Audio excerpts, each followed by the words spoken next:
بسم اللہ الرحمن الرحیم۔ السلام علیکم ناظرین، زبردست ایجوکیشنل اکیڈمی کے پلیٹ فارم سے ہم آپ کی خدمت میں حاضر ہیں۔ ناظرین، آپ ہمیں دیکھ رہے ہیں اور یہ ہے ہمارے سامنے ایک بہت بڑی مشہور، ہمارے ملک کی ایک اور بہت بڑی پہچان جناب جمیل مغل صاحب ہیں۔ ایک ہیں مفتی طارق مسعود صاحب، وہ بھی ماشاءاللہ ہمارا قیمتی اثاثہ ہیں، ہمارے ملک کی بہت بڑی پہچان ہیں۔ عام شکل ہیں، یہ ہم شکل ہونا یہ اللہ پاک کی طرف سے ہے، ٹھیک ہے۔ اور بات یہ ہے کہ اب ہم ان سے کچھ باتیں ہم کریں گے تو آپ کہیں گے یہ تو واقعی مفتی طارق مسعود صاحب ہیں، ٹھیک ہے۔ بولنے کا سٹائل بھی تقریباً ان جیسا ہے اور ماشاءاللہ علمی شخصیت ہیں یہ۔ تو یہ جو ہمارا ایجوکیشنل اکیڈمی کا، زبردست ایجوکیشنل اکیڈمی کا جو سفر ہے، اس میں ہماری کوشش ہوتی ہے کہ ہر قسم کے فیلڈ کے بندے کے ساتھ ہم بیٹھ کے تعلیم کے موضوع کے اوپر گپ شپ کریں، ٹھیک ہے۔ اس میں کوئی کسی قسم کی قید نہیں ہے، نہ ہی مذہب کی قید ہے، نہ ہی جینٹس کی قید ہے، یعنی عورت مرد بچے بوڑھے اور ہندو سکھ عیسائی یہودی مسلم، یہ سب یعنی تعلیم سب کے لیے۔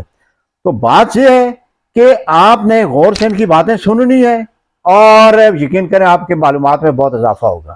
تو آج ہم ایک ٹاپک رکھیں گے ان کے ساتھ کہ بکس، امپورٹنس آف بکس، یعنی کتاب کی اہمیت کیا ہے ہمارے ہاں ایجوکیشن کے شعبے سے تعلق ہے ہم سب کا، ہم اسٹوڈنٹس بھی ہیں، ہم ٹیچرز بھی ہیں، اور ہمیں پتہ ہونا چاہیے کہ بک کی اہمیت کیا ہے، یعنی یہ بک جو ہے یہ ہمارا بہترین ساتھی کیسے ہے۔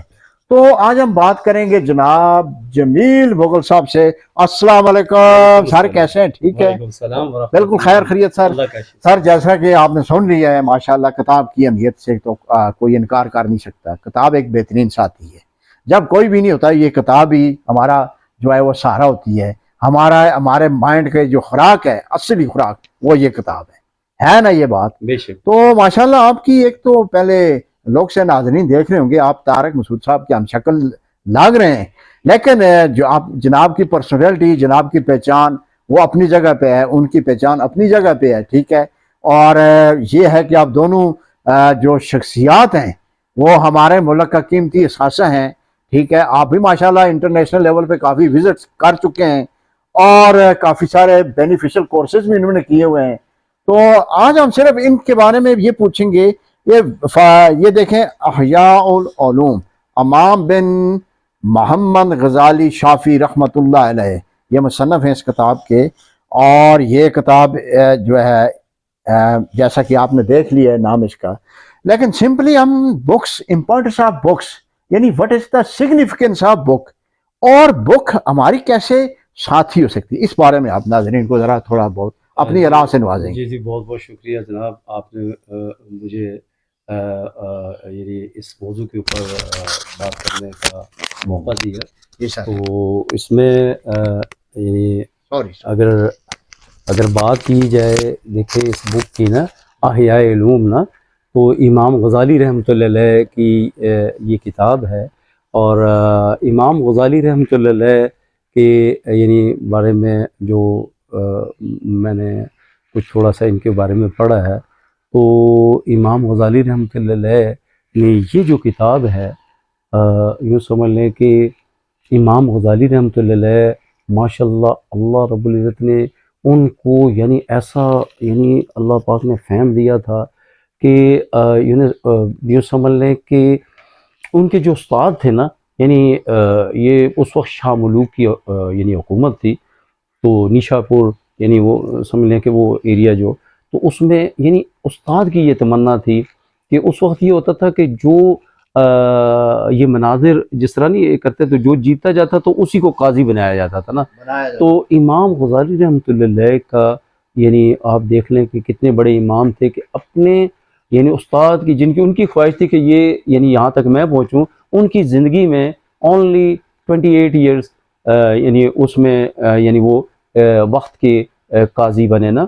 تو اس میں یعنی تھوڑا سا اس بک کے حوالے سے، تو بک کی یعنی اہمیت کے اعتبار سے بات کرنا چاہیے۔ ایک منٹ، تھوڑا سا میں اس کا ویو دینا چاہ رہا ہوں نا، ہلکا سا، کیونکہ بک آئی ہے اس کا ویو ہونا چاہیے، ہلکا سا 1 منٹ میں ہو جائے گا انشاءاللہ۔ تو اس میں جب ایک دفعہ جو نا بڑے جلال کے ساتھ، ظاہر بات ہے وہ قاضی صاحب تھے، اب دائیں بھی لوگ بائیں بھی دو، تو بائیں بھی لوگ، اور ان کے جو چھوٹے بھائی تھے احمد غزالی، وہ تصوف کے لائن کے یعنی وہ بزرگ تھے، تو انہوں نے بھائی کو دیکھا بڑے جلال سے آ رہے ہیں، تو امام غزالی رحمۃ اللہ علیہ کو یعنی چھوٹے بھائی نے ان سے یہ کہا کہ امام صاحب دوسروں کے دلوں پہ چھری چلا رہے ہو، اپنے دل پہ کب چلاؤ گے؟ تو امام غزالی رحمۃ اللہ علیہ کی نا یعنی اس بات کے اوپر اتنا اثر ہوا کہ یعنی وہ یعنی قاضی والا عہدہ انہوں نے چھوڑ دیا اور گوشہ نشینی اختیار کی۔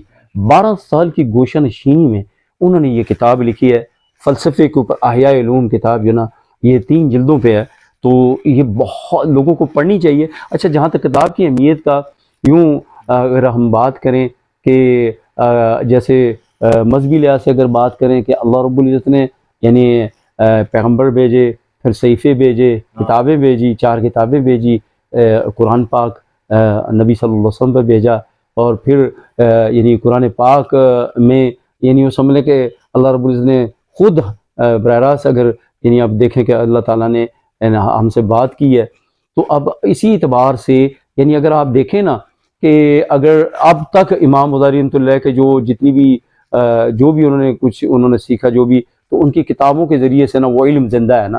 اگر کتابوں میں یعنی وہ سمجھ لیں کہ علم محفوظ ہو جاتا ہے نا، کہ قاری کا جو لکھنے والے کا اثر بھی محفوظ رہتا ہے نا، تو بس یہ کہتے ہیں کہ اللہ کرے کہ ہمیں جو نا یہ چسکا لگ جائے کتابیں پڑھنے کا نا۔ اب اسی صورت میں ہو سکے گا کہ جب ہم لائبریری جوائن کریں گے، کوئی اکیڈمی جوائن کریں گے، ایسا تو نہیں ہوگا۔ تو یعنی وہ اس میں کوئی شک نہیں ہے کہ آج کل سوشل میڈیا کا دور ہے، وہ اپنی اس کی اہمیت ہے، لیکن جو کتاب کو اپنے ہاتھ میں اٹھا کے اور پھر جو نا آدمی جب اس کو پڑھتا ہے، دیکھتا ہے، وہ اس پہ غور کرتا ہے، وہ اپنا ہی اس کا وہ ہے نا۔ تو اس میں کوئی شک نہیں ہے کہ یہ کتاب جو نا بہت اس کی بہت اہمیت ہے، باوجود یہ کہ یہ اس وقت سوشل میڈیا کا دور ہے، اس میں کوئی بھی اس میں ذرا بھی شک نہیں ہے کہ